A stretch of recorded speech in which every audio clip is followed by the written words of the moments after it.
Nah ini yang perlu kita sampaikan. Mudah-mudahan manfaat untuk kita semua. Kalau ada yang punya pertanyaan, falyatafaddal, silakan. Sebelum kita akhir, sebentar lagi masuk Jumat. Silakan. Ada yang ingin menyampaikan sesuatu? Silakan. Coba diberikan mic-nya. Assalamualaikum warahmatullahi wabarakatuh. Waalaikumsalam warahmatullahi wabarakatuh. Langsung saja Habib, kaitan dengan pembahasan ilmu yang tadi alhamdulillah luar biasa. Cuman ada sekarang itu yang sedang ramai dibicarakan adalah dengan semakin mudahnya teknologi, perkembangan teknologi, semakin mudah juga orang mendapatkan pemahaman agama yang walaupun melalui media internet dan lain seterusnya. Pertanyaannya adalah, tadi Habib menyampaikan ilmu yu'ta wa la ya'ti, artinya harus ada upaya. Tetapi dengan muncul seperti itu, ini termasuk upaya apa tidak ketika kita masuk ngedownload atau mencari situs-situs itu? Ya. Itu termasuk dengan yu'ta yang menggugurkan kewajiban kita dengan ta'alum itu ataukah tidak? Yang kedua, di dalam Qami At-Tubyan Syekh Nawawi Tanahra Al-Bantari beliau menyampaikan bahwa sistem tolak ilmu itu ada kasbi wa wahbi gitu ya. Nah, kaitan dengan wahbi ini, laduni salah satunya mungkin seperti itu. Nah, itu apa bisa kita jadikan sebagai referensi dan acuan dalam bukan hukum barangkali, tetapi dalam hal-hal yang lain gitu. Itu dua hal pertanyaan. Ya, dan saya juga minkum ya Habib tadi untuk mengikuti kajian ini kayaknya saya baru sekarang, tapi secara lembaga tadi Habib Hasan sudah menyampaikan. Saya Ahmad Maksudi, MUI Kabupaten Bogor dan juga Kecamatan Megamendung. Ini silaturahim dan ziarah sama Habib. Barakallahu fiik. Terima kasih Habib. Assalamualaikum warahmatullahi wabarakatuh. Waalaikumsalam warahmatullahi wabarakatuh. Terima kasih banyak kepada kiai kita, Ustadz ajangan kita, jazakallah khair. Ini pertanyaan yang sangat bagus sekali untuk kita semua. Itu pertama, soal adanya media sosial, internet.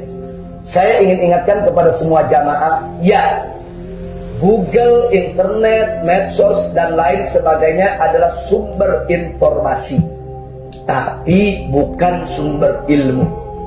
Beda antara informasi dengan ilmu. Apa bedanya? Dalam tahapan informasi, kita bisa mengakses informasi sebanyak-banyak. Nah, tapi untuk memahami informasi tersebut, itu perlu tuntunan guru. Nah, begitu dia dapat tuntunan guru dan dia paham, itu disebut ilmu. Informasi boleh banyak. Banyak orang punya informasi, profesor, doktor, informasinya banyak, tapi dia nggak punya ilmu. Nah, ini kadang-kadang makanya jangan kaget kalau kita dapat orang pintar keberingan. Nah, kan ada sekarang, dia profesor, doktor, dia pintar, informasinya banyak. Pokoknya udah tanya sejarah tahu, tafsir tahu, ini tahu, tapi dia nggak paham. Nah, artinya dia punya informasi, dia punya maklumat. Kalau dalam bahasa Arabnya dia punya maklumat, tapi dia nggak punya ilmu. Nah, makanya itulah yang dimaksud oleh Imam Syafi'i, al-ilmu nurun. Ilmu itu cahaya. Jadi ilmu itu bukan sekedar maklumat, tapi maklumat wal faham. Maklumat dan pemahaman. Nah, jadi ini yang perlu kita ingatkan. Jadi ya silakan Anda boleh jadikan internet itu sebagai sumber informasi, tapi jangan sekali-kali menjadikannya sebagai sumber ilmu. Kalau mau jadikan sebagai sumber ilmu, Anda mesti punya guru. Anda mesti punya guru. Saya berikan contoh, berkali-kali saya ulangi di majelis ini.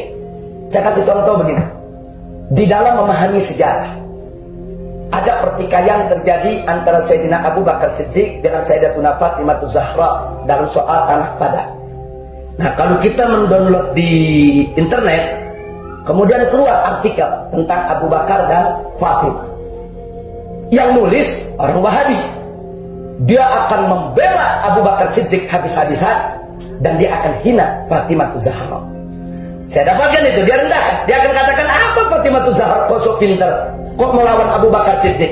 Dia kan mestinya kan ikut, itu kan khalifah. Kenapa dia bicara begitu? Karena yang mengupas sejarahnya orang-orang dari kaum Nawasib yang benci dengan Ahlul Bait. Yang kedua, begitu kita buka, yang nulisnya orang Syiah. Sebaliknya, dia akan caci maki Abu Bakar Siddiq. Apa tuh Abu Bakar Siddiq kurang ajar sama putri Nabi? Ini kan putri Nabi, bid'atu minni kata Nabi. Yang menyakitinya akan menyakiti Nabi, dia caci maki Sayyidina Abu Bakar Siddiq. Dia bela Sayyidatuna Fatimah. Kenapa? Karena nulisnya orang Syiah. Nah sekarang kalau itu kita menjadikan sumber ilmu, bagaimana kita itu buat jamaah kita? Nah kan mereka nggak bisa bedain. Nah, ternyata yang ini pemikiran Wahabi, yang ini pemikiran Syiah. Tapi kalau kita baca pemikirannya Ahlus Sunnah, Sayyidina Abu Bakar dan Sayyidatuna Fatimah Zahra dicintai, dimuliakan. Sayyidina Abu Bakar punya pendapat ada dalilnya, Siti Fatimah punya pendapat ada dalilnya. Mereka berbeda pendapat. Ini masalah ijtihadiyah. Masalah ijtihad, yang benar dapat pahala 2, yang salah dapat pahala 1. Nggak ada yang bisa disalahkan dan dihina. Nah, siapa yang benar di antara Sayyidina Abu Bakar dan Sayyidatuna Fatimah? Wallahu a'lam. Hanya Allah yang tahu apa hak kita untuk merendahkan salah satunya. Itu versi Ahlus Sunnah. Nah, sekarang bagaimana kalau sejarah itu ditulis tanpa keterangan? Bagaimana umat memahaminya itu sejarah? Jangan-jangan ada suudzon sama Sayyidina Abu Bakar, jangan-jangan ada suudzon sama Siti Fatimah, jangan-jangan suudzon kedua-duanya kayak orang liberal. Orang liberal dua-duanya. Nah, tuh lihat tuh sahabat nggak bener kan pada ribut kan? Nah, kan orang liberal begitu sudah. Nah, ini bagaimana umat bisa memahami itu? Nah, informasi dia sudah dapat, tapi paham belum? Informasi dia dapat, tapi ilmu belum. Nah, begitu dia dapat ilmu yang benar, oh ini begini penjelasannya, dia paham, itu dia sudah dapat ilmu. Jadi ilmu nggak bisa diambil dari Google. Ilmu nggak bisa, nggak ada tuh Syekh Google jadi mu'allim, nggak ada sudah. Nah, jadi jangan belajar sama Syekh Google. Belajar sama ajengan, belajar sama kiai, belajar sama habaib yang istiqamah di jalan Allah. Baik, yang terakhir yaitu tentang ilmu kasbin dan ilmu wahbin. Ilmu kasbin itu ilmu yang kita cari. Ya sekarang nih kita duduk, kita belajar, kita dengerin, ini namanya ilmu yang kasab, bil kasab, kita bisa dapat dengan belajar. Kalau ilmu wahbin itu ilmu anugerah Allah. Nah, ini ilmu ada, sepakat semua ulama. Semua ulama sepakat bahwa ilmu wahab itu disebut ilmu ladun. Ilmu yang datang dari sisi Allah. Itu ada. Buat siapa? Buat orang yang beriman dan bertakwa kepada Allah serta dekat kepada Allah. Nah, jangan tiba-tiba ada anak muda, udahlah saya mau di kamar aja mau dapat ilmu ladun. Nah, sekarang sholatnya enggak, puasanya enggak, dari mana ilmu ladun mau datang ya? Ilmu ladun enggak datang begitu saja. Ilmu ladun itu datang dari istiqamah. Makanya para ulama sufi mengatakan, yaitu kun taliban al-istiqamah fala takun taliban al-karamah fa innal karamata ta'ti bil istiqamah. Yaitu jadilah kamu orang yang menuntut istiqamah, jangan kau jadi yang mencari karamah. Ilmu ladun kan termasuk karamah. Kau jangan cari karamah, tapi cari istiqamah. Sebab karamah akan datang bersama istiqamah. Nah, jadi nggak ada tuh karamah datang begitu aja, nggak ada. Nah, jadi sekarang kalau tahap kita masih ilmu syar'i ini, ilmu syariat, udah jangan mikir yang tinggi-tinggi nanti kita mau dapat ilmu ladun. Nah, jadi jangan dipikir, kita pikirin dapat ilmu ladun nggak dapat, jadi pada senewan jadi gila Anda. Anak-anak muda aja dah. Nah, jadi betul Pak Kiai, ilmu itu ada, ulama-ulama kita umumnya dapat.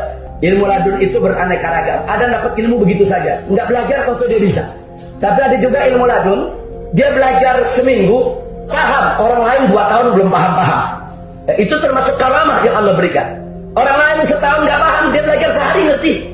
Nah, itu juga termasuk laduni. Jadi laduni itu memang ada ilmu yang Allah berikan begitu saja, minhatun ilahiyah, tapi tetap pintunya adalah istiqamah. Nah, istiqamah artinya beriman, bertakwa kepada Allah secara konsisten, laksanakan segala perintah Allah. Insya Allah. Terima kasih atas segala kehadiran semua, dan mari kita laksanakan yaitu salat sebagaimana biasa. Shallu 'alan nabi.